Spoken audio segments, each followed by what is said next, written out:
Chers élèves, nous avons déjà commencé la partie 3 intitulée Échanges extérieurs en étudiant les fondements théoriques de ces échanges, la mesure et l'analyse. Aujourd'hui, nous allons passer au troisième chapitre, l'ouverture de l'économie, qui va porter sur deux volets, l'économie mondiale et l'économie marocaine.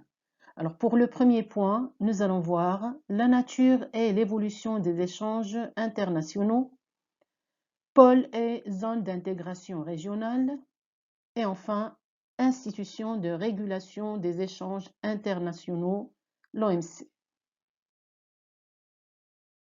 Premier point, nature et évolution des échanges internationaux. Pour ce, nous allons nous baser sur des documents. Et bien sûr, questions-réponses. Première question. Comparer l'évolution du PIB réel et du volume du commerce mondial de biens et services. Document 1. Il s'agit de la croissance en pourcentage du volume du commerce mondial de biens et services et du PIB mondial réel. Source, Banque mondiale 2018, période de 2012 à 2017. Alors la remarque générale, c'est que le volume des échanges progresse plus rapidement que la production mondiale. Prenons comme exemple l'année 2017, nous avons 4,3% contre 3%. Donc on note notre réponse. Le commerce international progresse plus rapidement que la production mondiale, PIB réel 3% contre 4,3% pour le volume des échanges en 2017. Deuxième question.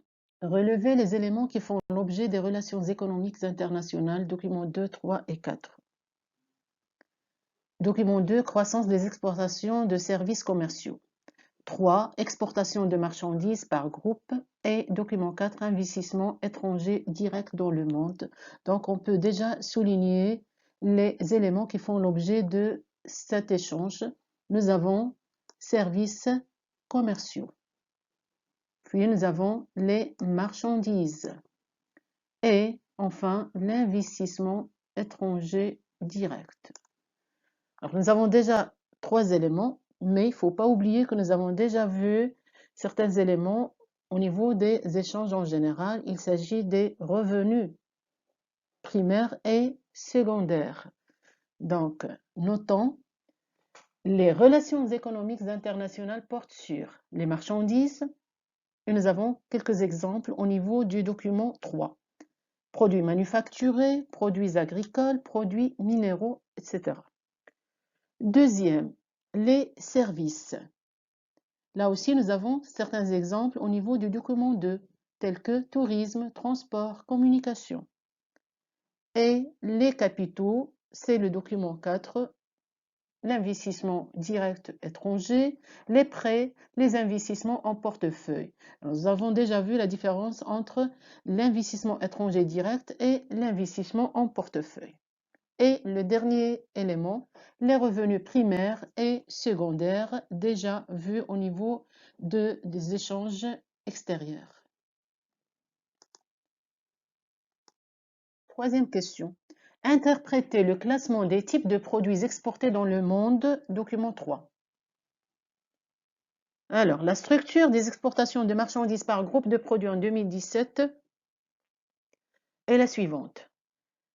Premièrement, les produits manufacturés avec 70%.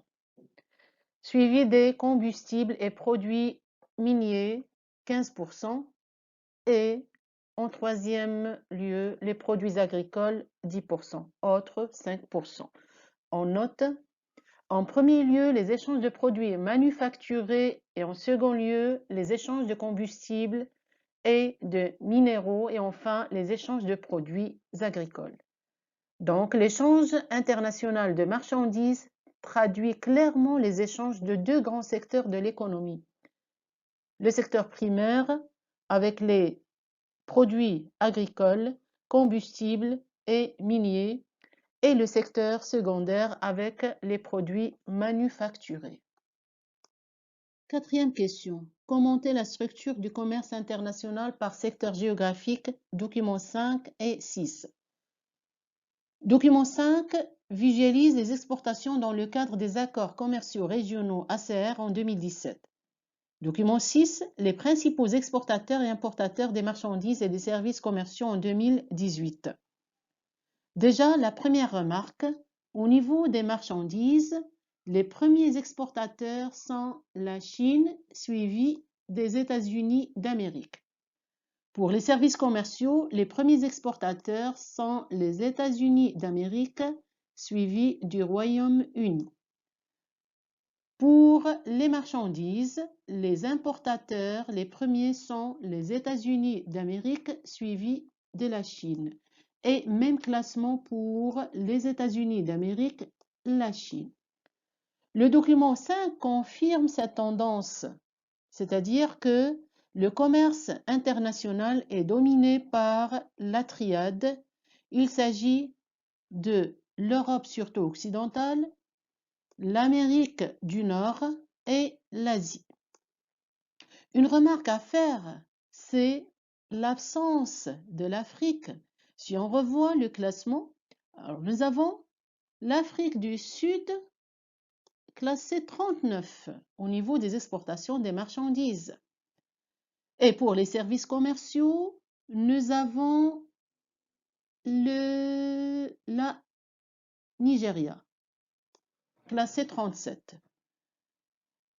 Pour les importations de marchandises, l'Afrique du Sud, classée 35. Alors, on note maintenant les réponses. En 2018, le premier exportateur mondial de marchandises était la Chine, suivi des États-Unis. Le premier exportateur mondial des services est les États-Unis, suivi du Royaume-Uni. Même remarque pour les importations. Donc, les échanges commerciaux sont dominés par les pôles de la triade Amérique du Nord, Europe occidentale, Asie. Et le grand absent reste l'Afrique. Alors, globalement, les 10 premières économies représentent 53,2% du commerce mondial en 2018.